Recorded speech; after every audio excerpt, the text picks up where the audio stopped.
Be ready for COVID-19 cases to begin adding up. That's the word from local health officials tonight, who say the actions of the community will decide how long kids stay in school. We get more on this tonight from WGEM's Charity Bell. She is live in Quincy with details. Charity? Dylan, Adams County health officials say nobody can keep COVID-19 out of the local schools. They say the best they can do is have a plan to deal with it. Quincy and other Adams County schools head back to the classroom this week. We're not going to go through this school year without cases of COVID being in the schools. Still, Adams County Public Health Administrator Jared Welch says school administrators have stressed the importance of starting school in person. It's still important to get those kids started, let them understand their technology, let them meet their teachers so they know who they're talking to that year, and make those relationships formed so that in the longer term, even if it's remote, it can be successful. Quincy Public Schools Superintendent says when it comes to COVID-19 being in schools, switching to 100% remote learning isn't their first option. In that situation, it's not like, we're going to shut down the school or do things like that. We're going to look, we're going to contact trace, we're going to work with the health department, and maybe some isolation of certain classrooms or certain individuals. Roy Webb says the district is already impacted by positive COVID-19 cases and families are in quarantine. Welch says how long the schools remain open will be up to the community, avoiding large gatherings and wearing masks. If we want to have a chance to keep these kids going to school, we really need to double down and say, as parents, as grandparents, as guardians, we need to avoid some of those because we don't want our kids bringing that COVID in and disrupting that learning process any more than we have to experience it.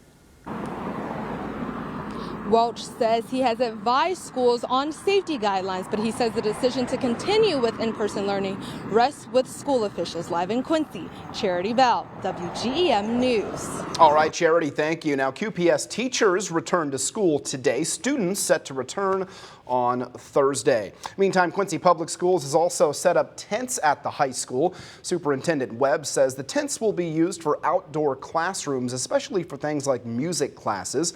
Webb says students will be outside a lot this fall in an effort to social distance as much as possible. Well, we had a really nice day today across the tri-state area. The questions are just how long is that going to last? But I'm telling you, you take a look outside, just a few clouds out there and a lot of blue sky today. What's in store for us temperature-wise? Well, we're sitting down below the 80-degree mark right now in Quincy at 79 degrees. Temperatures over the next couple of hours in a mostly clear sky tonight will drop down from about 77 at 7 o'clock down through the 70s and into the 60s by the time we get back here at 10. What about the rest of the week? What's on the horizon? The forecast in just a few minutes. All righty, Brian, we will see you then. In the meantime, into more headlines tonight, into our coronavirus coverage. Several new COVID-19 cases to report in the tri-states tonight. Adams County reporting 10 new cases today. Both Marion and Lee County reporting 8 new cases each. As we take a look now at the active cases map, as you can see, West Central Illinois checking in with 237 active cases tonight.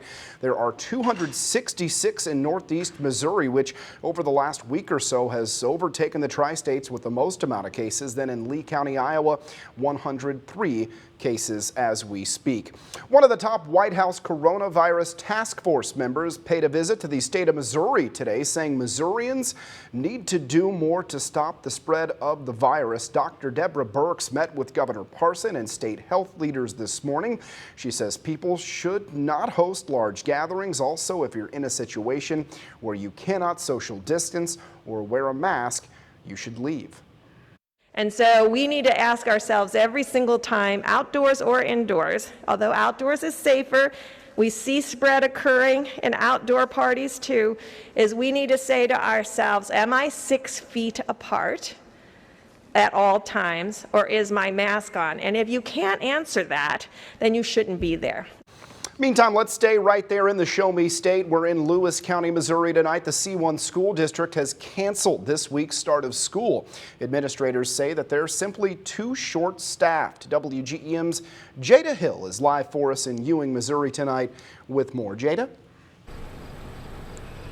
Dylan, this parking lot would have been full on Thursday, but low on teachers and down a bus driver, school has been pushed back until next Monday. Lewis County C1 Superintendent John French says the decision to push back the start date wasn't solely because of COVID-19. French says they have staff out for a number of reasons. We do have some staff members who are quarantined due to possible contact. We do not have any active cases within our employees that I'm aware of. The only thing we have are some that are quarantined. And so for that first day, we were going to be short a bus driver and also a couple of teaching positions. Lewis County Health Department communicable disease nurse Diane Lay says keeping the children in school will be up to the community. We all do our part. That's definitely going to help kids to get back. And we know that in-person learning is so important for kids.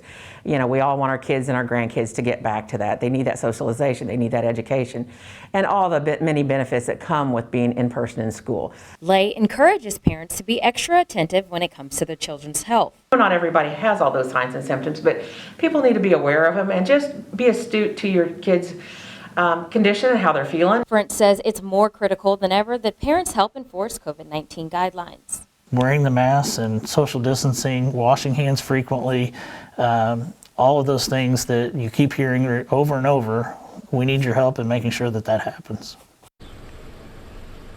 Now, administrators want everyone to abide by the masking policy, providing each student with 4 masks. Live in Lewis County, Missouri, Jada Hill, WGEM News. Jada, thank you. And district administrators say that they will continue to work closely with the Lewis County Health Department and are prepared to go hybrid or fully remote if an outbreak were to occur. Let's jump over the river now, where school officials in southeast Iowa making their final preparations before students are set to return to the classroom. That is where we find WGEM's Blake Salmon with more from Fort Madison, where in-person learning is set to begin on Monday. Dylan and I talked to officials at the Fort Madison Community School District today. They say this year's first day of school will look a little different. So half of our students will be face-to-face for a week, and the other half will be online, and then we will switch every week so that every student has the opportunity for face-to-face as well as online.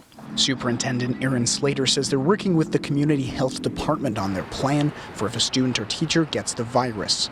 So if a student or a staff member shows symptoms, we have protocols to follow as far as whether it's a 10-day self-quarantine or if it's a 14-day isolation. Parents say their kids are ready to be back. I feel that she is ready to go back to school. She misses her friends and stuff.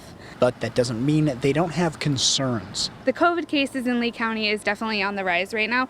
So, I mean, that does concern me, like her bringing it home. Amy Hawthorne says parents need to